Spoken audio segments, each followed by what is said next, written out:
Hi, welcome back to another edition of Just Talking with Joe Burdick. I know it's been a couple of months since my last show, but I'm very honored for my next guest. I reached out. There's a lot going on in the world, and I'm very appreciative that he was able to take some time to come on with me. I would like to introduce uh, Congressman Max Miller from Ohio's 7th District. Good morning, Congressman. Hey Joe, I'm doing well. How are you? I'm doing great. I really appreciate you doing this. I know you have a busy schedule. I know there's a lot going on in the world right now. So I just wanted to take a little time to talk to you about it.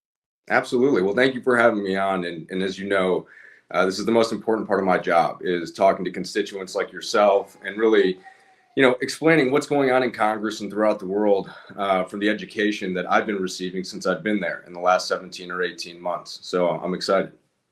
Well, yeah. So that's what I wanted to talk to you about. You're a freshman congressman.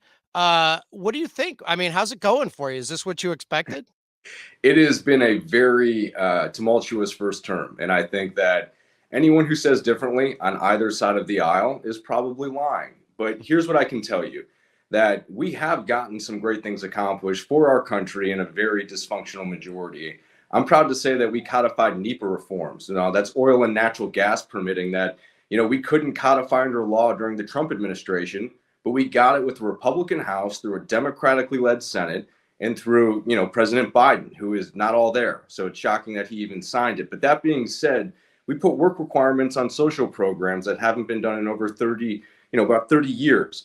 We also gave the military a pay increase, 19.2 for all junior enlisted. We also got a 5.2 pay increase for everyone across the board in our military. And we've made solid investments in the NDAA and taking care of all of our men and women in the military when it comes to housing. And the barracks are a disaster. As a Marine, and I know you were in the military as well, we need to do better for our veterans and current men and women in uniform. So I'm proud of the work we've accomplished, but it has been a very choppy Congress. To say the least. And I've told you this before. I went to your town hall in Strongsville recently, which was the first town hall I've ever been to in my life. So it was pretty cool. But I told you that I really appreciate all that you, especially for the district, the VA. I wanted to tell you this because I know y- you really appreciate the VA. I didn't see a doctor for years because I heard the horror stories of the VA, right? So I didn't want to wait in line. I didn't want to be rejected. I didn't want all that stuff. But eventually my family talked me into doing it. And I have had nothing but positive things to say, especially the Parma VA, because that's the only one I've gone to. But Yeah. they're almost to the point where they're annoying with their communication and their scheduling, and it's so great. I wanted to give you feedback as a veteran on how the VA has at least treated one of us, and it's been nothing but amazing. So, Look, it's amazing to hear, and we hear plenty of stories like that of veterans going into the VA who are getting taken care of the way that they need to, because we have all of us who are veterans have written a blank check to this country, and in return, we should be treated in a certain way, in my opinion, and that hasn't been done for a long time. We're starting to see those advancements being taken care of. But your story, I hear it a lot. I also hear stories on the other side that people have had really terrible experiences, and it's those individuals who we consistently work with, filing claims throughout both of our district offices in Parma and Medina, working with those individuals to make sure they get the same type of treatment that you're receiving from the Parma VA. right. Yeah, no, it's been really amazing. And for the longest time, I've suffered from a high pitched ringing in my ear, and I worked on F-18s in the Navy, so it was a lot of loud noises. But I always thought to myself, I don't want. I knew there was something going on, tinnitus, whatever they call it. But I Yeah. figured any money that would go to me, I want to go to a person that was shot at in battle. I didn't want it to go to me. Well, the VA finally said, Joe, we have the money for those veterans, but your tinnitus isn't going to get better. You need to get it checked out. So they finally convinced me to get the hearing test. And obviously it came back, that I've got really bad tinnitus, and they took care of me. And I was very happy about all that. So, you know, Good. I can't say enough about the Ohio Parma VA, and even the Lewis Stokes VA is amazing. Yeah, So they do incredible work. I still think there's a little bit more that we can do on the federal side to make sure that veterans have their options to seek treatment wherever they would like. And that's really where I would like to see it, have the ownership and the autonomy to be taken care of. But your story, I mean, it's awesome to hear, and it gives me more faith within the VA system to know that they're really taking care of a lot of us that are out there who really need the mental and physical help more than what people really know. So it does make me smile. that's good. So on the federal side, I mean, boy, you're going to have one heck of a book when you're done with your career. What's going on in politics has been really, it's been a head scratcher, but I can't imagine what it's like for you on a day-to-day basis. So what is a typical day like for Congressman Miller? What what happens? What do you do typically on a normal day? But there can't be a normal day in Congress. I mean, I can tell you the easiest thing that I can do is I can just pull up one of my schedules from last week when we were in session. Mhm. And so last week, or a couple weeks ago when we were in session, I could just pull a day for votes that we had. Actually, you know what? Let's just go with the district work week because that's the most important. Mhm. So I'll get up around 5 a.m. I'll go work out around 6. If little Ruthie wakes up, then I'll be doing that at that time. But if not, the first meeting that we usually have would be at 8 a.m. So this was on Memorial Day. At 8 a.m., we went to Fairview Park for the Memorial Day ceremony.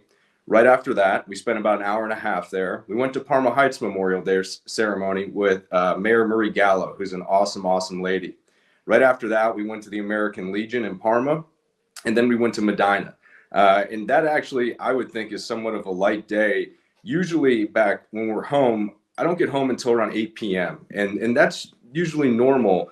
But the days are very long, and we drive up and down the district throughout our 4 counties. A normal day in DC, a normal work week is usually Monday to Thursday. I will fly out either on a 6 a.m. flight, but now around a 10:30 a.m. flight, so I can spend more time with my wife and daughter in the mornings.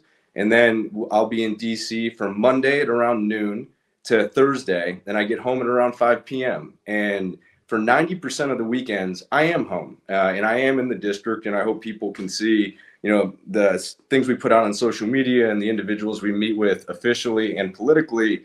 But it's rapid fire meetings in DC, Joe. I mean, it is, you are meeting with, colleagues of yours to work on legislation. You're meeting with your team, your legislative director, your chief of staff to make sure that everything is in order. And really, for me, I take about 2 hours every week on 2 days to go through every single piece of legislation that we vote on, even the ones under suspension.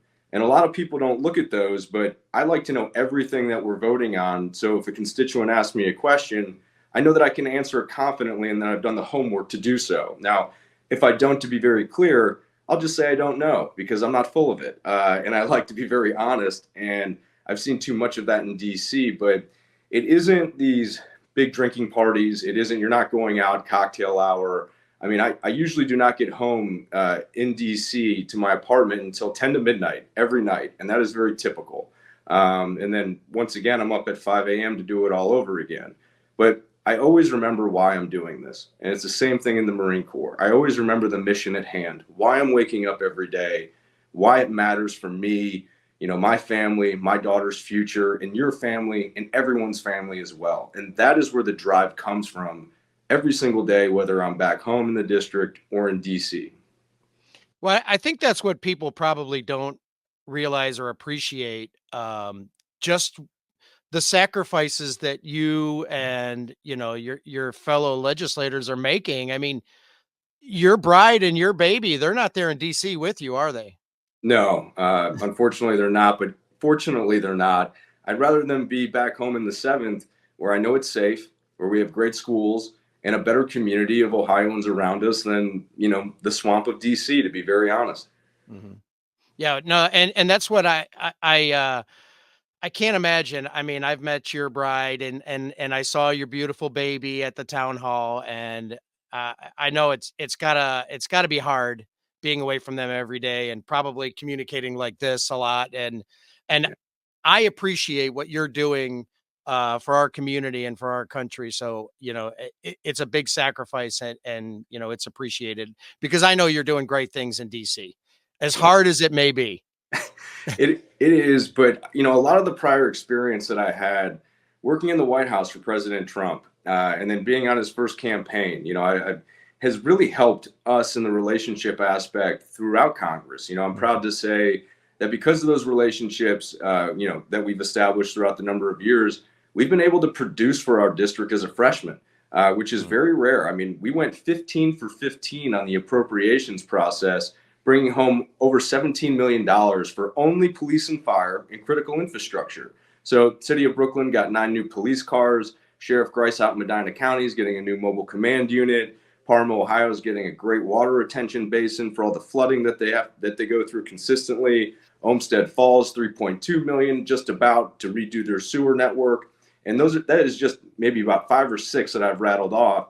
And this appropriation cycle, we're going for $45 million for the same thing, all police and fire and critical infrastructure, which I'm proud to continue to support our first responders and really the priorities of our district that have been ignored for far too long. Yeah, that's a very big thing, as you know, and people that may not know this, I've done a lot in the last little over a year with Congressman Miller.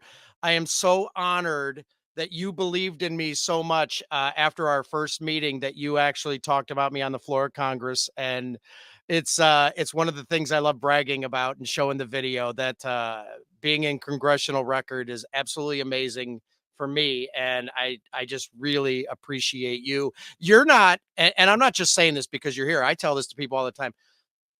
You're not a typical politician. I almost don't even look at you like you're a politician. I obviously I respect your job, but Yeah. you don't come across as sleazy, a liar. You tell it like it is, and I really respect that. So thank you. And again, thank you. Not that I haven't thanked you a million times, but thank you for talking about me on the floor. That was amazing. Well, Joe, it was my honor, and I wanted to do it. And for those of you, I'm familiar with Joe, but Joe makes these wonderful flags, and he has one right behind him right now. And Joe donated one to our office, and it hangs proudly above our door frame in Cannon House office building, in Office 143, where we are. And it's such a wonderful thing to acknowledge great people within our district, to enter them into the Congressional Record, to get a proclamation and a flag flown over the Capitol and send it to them. And to me, I think it's one of the most important things that you can do is to recognize your constituents who do a phenomenal job, not only with their families, but for their community and all around. And Joe, you're a true example of what leadership is in the 7th District. And we honor individuals like yourself, once or twice a week on the House floor. And more legislators need to do that. It creates trust. It creates that relationship with your constituents. And I look at our community as a family, regardless of political affiliation, because whether people voted for me or not, it is my responsibility to take care of them just as much as those who support me. So it is one of the greatest things that we can do is to honor our constituents on the House floor. And I just want to let you know your flag is still up there and will be for a very, very long time, hopefully. Well, when you win in November, I'm going to make you an Ohio flag, and I'm going to donate it to the office. Thank you. We'll put it right across from the American flag. It'll be awesome. There you go. So speaking of first responders, we just lost another police officer on the 4th of July. Yeah. I don't know what you can do or what Congress can do, but we really need harsher penalties for people that are committing these crimes against our police officers. Hopefully something. I don't even know. I just get upset when I think about it, but we just lost, he's a veteran and a young guy, and we need harsher penalties for these criminals, because if they're going to kill a cop, they won't even think twice about me or my family. So no, not at all. I mean, on the congressional level, this has to do, in my opinion, with mental health, and it has to do with these big urban cities that we have throughout our country that don't have a handle on crime. If you look at the rural areas, if you look at throughout middle America, the spikes in crimes and in shootings are unfortunately in places like Cleveland, Ohio, Chicago, Illinois, St. Louis, Missouri, LA. Those are the places that it's happening. And then you can take a look at other conservative areas. They don't happen as much. And, what Cleveland has done with the Citizen Independent Review Board, and they have lost a ton of Cleveland police officers because they don't want to be judged by citizens who've never put on a uniform in their life. They feel as if they can't do their jobs, and no one is being held accountable. And there are two things in life that I think keep people in line, Joe, and it's very simple: your belief in God or a higher power, or you're afraid to go to prison. And right now in our country, we've lost both. We've lost a lot of people who don't believe in God or a higher power, whatever that may be. And we have a ton of people who aren't afraid to go to prison. We have illegal immigrants coming into our country, getting arrested, assaulting a police officer in New York City, and then getting let out the same day or the day after with no repercussions. And now they're walking around free. I mean, this is not the same country that I grew up in. And I'm not even that old. I'm only 35 years of age. And I can remember 18 years ago when I was in high school, or 19 years ago, and what this country looked like. And it's a far cry because of everything we've put in for diversity, equity, inclusion, critical race theory, showing people that we need to divide our country on race when we already had the Civil War. We already had the Civil Rights Act. We want to move beyond that. We don't want to look at color or gender or give somebody a job or let them into a college because they're a certain sexual orientation or skin color, or their opinions are a certain way. Things in this country they should be based off merit. And that is why we have been performing at such a high level and are still the superpower of the world, but it's going down every single day. The more and more we continue to move in this direction. Yeah, no, I agree. And that's actually part of the problem with police departments like Cleveland, and a lot of them, they lowered their standards to try to just let anybody in. And as a result, people getting fired and passed up for promotions just because of especially the color of their skin. And when they lower their standards and not get the best of the best, and I don't care if it's Boeing or the police or the fire department or the army, when you start lowering your standards, you're not, you can't be surprised by the results. Well, and Joe, we're also 30% down in military recruitment, Yep. and no one talks about this. And we are only a democracy in a free country if we can keep it. And we are seeing that almost half of the youngest generation, they can't even qualify to meet the basic standards to go into any branch of the military. And we are 30% down. I mean, we are now living in a very dangerous world that this administration has created for everyone to live in, not just Americans, but every single person around the globe. And this is something that, we need to reinvigorate that work ethic within our younger generation and to teach them patriotism. I saw a poll the other day from Interactive Polls. It said roughly 70% of people who vote Republican are patriotic. The Democrats, around 35%. That is incredibly disturbing when this is the greatest country in the world, and everyone who lives in it should be proud to be an American, should be proud that we have the greatest country with everything that, for the most part, that we can continue to live off of, except we need to ramp up our manufacturing and stop importing so much crap and make it here so we can have the rest of the world relying upon us. But the simple fact that people aren't proud to be an American and burn our flag in the streets and raise up others is disgusting, flat out. Yeah, and that's exactly what I talked to you about when I first met you, and you talked about on the floor of Congress that, we all say that hate is not, accepted in our country. And but burning the American flag is never done out of pride in their country or loving somebody. They do it because they hate something about our country. And in all honesty, it should not be protected by the First Amendment. I mean, it's, if I burn a gay flag or do a burnout in front of on a gay thing on a street, I'm a felon. But that's done. That's a hate crime, and it bothers me, as a veteran and a proud American, that you know people will do that and just say, "Oh, free speech, free speech." I don't like Yeah. it. Well, I think it's the youngest generation has never experienced any struggle. I mean, they've never been overseas. They've never visited these countries. When you see people who say, homosexuals for Palestine, I want to be very clear. I've been to Gaza. I've been to the West Bank. They will throw you off a roof. And people will say, no, no, no, that's not the case. No, that is the case. So Right. you can buy a round trip plane ticket to go see how welcoming they are, but you'll only need a one-way plane ticket there because you'll never make it back, Right. unfortunately, because they're using these people as pawns. They're using them to advance their agenda here in the United States, foreign countries, and influence. When you go on TikTok, for example, people who watch TikTok or go on that awful Chinese application that should never be on anyone's phone, we see a rise in racism and anti-Semitism and Islamophobia. We see it across the board for almost everything, and that isn't by accident. That is foreign influence that has reached Americans and young adults and children that is now shaping the country that we live in and care so much about. And that has to be, regulated. And I voted to divest the foreign investment out of TikTok, giving it to our country by an American company so we can have better oversight of it. We need to do things like that. That's not Big Brother. That's kicking out the CCP, Russia, North Korea, and Iran from indoctrinating the American people.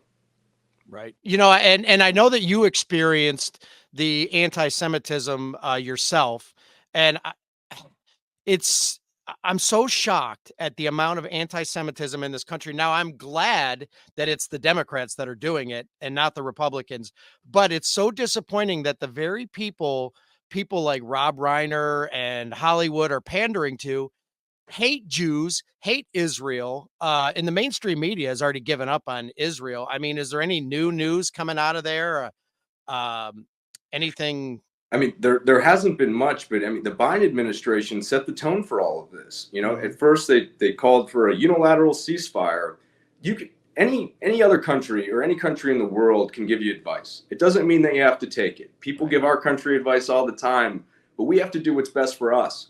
And Israel has to do what's best for Israel, and Ukraine has to do what's best for Ukraine and all of these other countries that are under attack right now. And what Biden did in proposing a unilateral ceasefire, at one point a unilateral two-state solution, then backing off of that, and then holding up the military aid for Israel, and then finally releasing it just a few short weeks ago, which is over 3 months late, just shows you that if it's happening in the White House, if it's happening in the halls of Congress, it's everywhere throughout our country. And that is why one of the first actions I did while in Congress, well, it was the first action, is I kicked Ilhan Omar off the House Foreign Affairs Committee because she was saying anti-Semitic tropes through and through. And then she also said, Joe, on 9/11, which I wear this every day, 9/11 right here, never forget, that some people did something. Well, because some people did something, I enlisted in the Marine Corps to serve my country. And because some people did something, we have brothers and sisters who will never come home. Mhm. And that is so vile that she would say something like that on the House floor. So we are holding these people accountable, but we need to reinvigorate patriotism back in our country to our youth and to get this nonsense away and out of the halls of Congress and certainly out of the White House that has mixed their messages up through and through. And that is why Joe Biden, if he's even still around in his head right now, I know he's alive, is going to lose in November to President Trump, and we're going to get our country back. Yeah, I can't wait for November. November 5th is actually my birthday, so Oh, I'm looking nice. forward to giving out presents with my votes. So I'm So pretty excited. your birthday is November 5th. My daughter's birthday is November 4th, and my birthday is November 13th. Oh, So, nice. yeah. That's great. And speaking of patriotism, which I always say patriotism is not a dirty word. I've had the sadly, I wish I met him under different circumstances, but I've met the father of Riley McCollum. I do a lot with the Soviet family. I did a podcast, two amazing podcast conversations with Cheryl Rex. Her son Dylan Marola was killed in Afghanistan at Abbey Gate, and I recently met Sue Schmitz, the mother of Jared Schmitz, who was also killed at Abbey Gate. So I've met four of the families, and I've told all of them that uh, anytime I can talk about it, I'm going to suggest our government. We have the dumbest national days: National No Bra Day, National Potato Day. We need a national day of mourning for the 13 that were killed at Abbey Gate. August 26th should always be a day that, flags are lowered, their names are said, because we can't promise to never forget if we don't even learn their stories. And learn their names or say their names out loud. So many people I meet have no idea who Dylan Marola was, or Maxton Soviak, and he's from Ohio. Yeah. So I would love it if especially the patriots in government, finally, can say, all right, August 26th, that's a national day of mourning. I don't know what Congress can do, or if, but I guess it has to be, put on the floor or up to for vote. Is there something that can be done for them? Yeah, we can introduce a piece of legislation that could give it a national holiday. But President Trump, when he was in office, wanted to erect a national park that was going to be a hero monument to all of our heroes throughout our country, our Medal of Honor recipients, ones who never made it back, like the 13 who lost their lives that never should have with a disastrous withdrawal under President Biden. That is something that I think will be erected when President Trump is back in office, so we can celebrate our heroes, celebrate those who made the ultimate sacrifice and those who were shining examples of leadership throughout our country, and erect statues of them in Washington, D.C., so that when people go there, yes, they see the other monuments, but they can also see these statues of our heroes. And there are hundreds and thousands of them that will be erected. And that, to me, is one of the best things that we can do. Yes, there should be a national holiday, in my opinion. And we should continue to remember these people. And what concerns me, though, Joe, is that when I go into our high schools across our district and middle schools, as we do frequently, if you ask these young kids about 9/11, they look at you like cockeyed, and they're like, well, what's 9/11? And I'm like, oh, well, 9/11 shaped who I am as a person. It shaped the direction of what career and profession I wanted to go into in public service and serve. And it's incredibly heartbreaking to know that we have, our youngest generation out there not knowing and also celebrating Osama bin Laden, saying that his manifesto was a thing of beauty and that they understood why those terrorists killed thousands of people like they did on that horrific day on 9/11, 2001. So we have a lot of work to do when it comes to course correcting all of this, but celebrating our heroes should be an everyday thing. It should be an everyday thing where people should wake up. And I think personally, every day should be Memorial Day. And I say that all the time, because if we forget our history, if we continue to whitewash it, we are doomed to repeat the same mistakes as we are currently doing right now at this administration. Yeah. My kids have seen me their entire lives, appreciating veterans and first responders, and how I go out of my way to thank them for serving, and never even saying I'm a veteran myself. I just, rarely do I wear a hat, but when I do, I mean, that's different. But I'll go up to a veteran or first responder, and always thank them for keeping us safe, having our six. So my kids know I'm the exact same way. Every day should be Veterans Day, Memorial Day. So I really appreciate that you do all that. And I know you have to run soon. You've seen a lot in Congress. We've seen it on TV. There's chaos and dysfunction and Just a little bit, Joe. Not, it's not. I'm TV looking makes forward it to worse. I'm looking forward to the book. Trust me, I'll be the first one to buy it. But what has surprised you the most this first term in office? What's the biggest surprise? I wish I had a more enlightening one to tell you. I'll do two things, right? First, I'll start off with the bad than the good.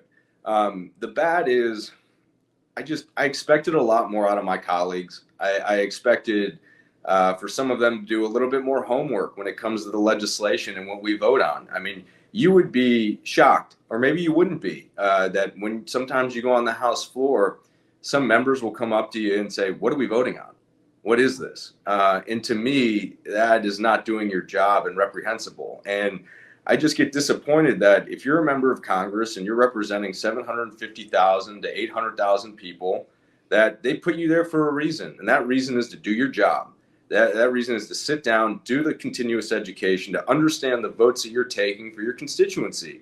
And to me, it shocked the ever living crap out of me. It just did. I'm still stunned by it, that people go there every day, and it's more so for them than it is for you or me or the American people.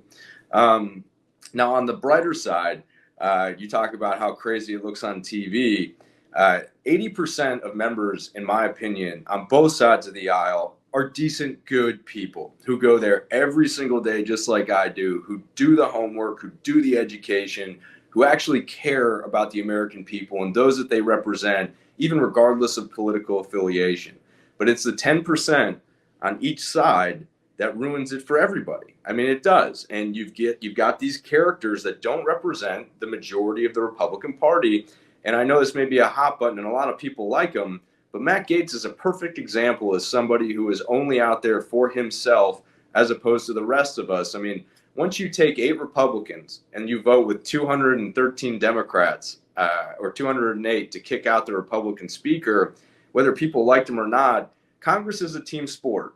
And if we want to be successful and if we want to have leverage, we've got to be 218 people strong marching in the same direction. And that is why Democrats are so effective and good at what they do.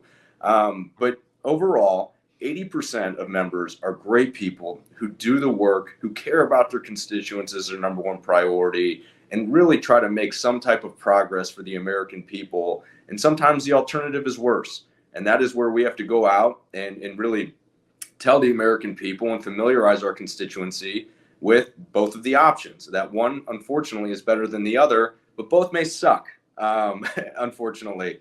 But one usually is better than the other. But 80% of members are great people. And those are the two biggest things that I have found throughout just being in DC, right? Because being back home, it's great. We make a real difference for our constituents, returning more than $5 million from the federal government to their pockets, closing over 800 cases, the majority of those favorably, continuing to work and giving 25% of my salary, your taxpayer dollars, back to the district.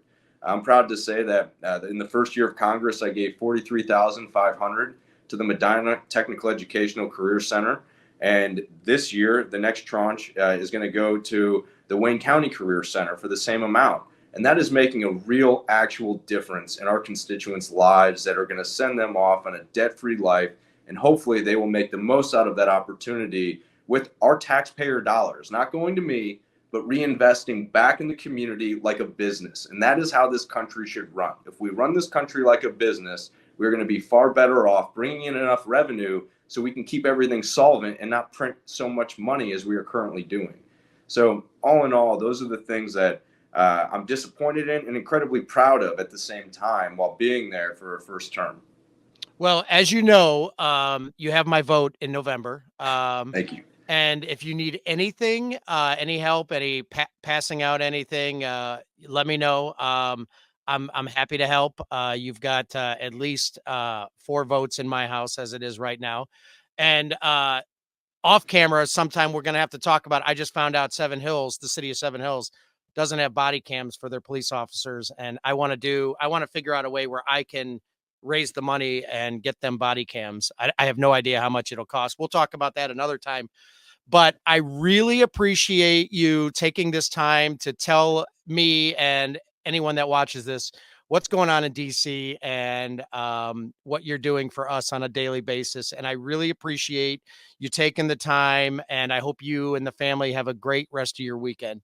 Thank you, Joe. And real quick, we'll set up a meeting with Mayor Biasata. I'll give him a call. First time hearing about this, and we'll get on it and see if we can do either something privately, on the private side, different from my office in the congressional seat, or if there's maybe an appropriation that we can be helpful with the mayor to see if we can seek that out in the next round of CPFs that we're going to put through. But I'd be happy to work with you, and I'll never say no in helping our law enforcement. So when we get off this, we can talk about how we can be helpful to Seven Hills and continue to get our first responders what they absolutely need. Yep, I agree 100%. All right. Well, with that said, thank you very much. I'm looking forward to the rest of the term that you're going to do for us and the next term also. So have a great day. Tell your bride I said thank you for letting me have this half hour with you and your little baby, and have a great rest of your day, sir. I will. I'm going to go hang out with him right now. God bless you, Joe. And we'll do it again soon. All right. Thank you. I appreciate this. All right. Take care, Joe. Okay. Bye.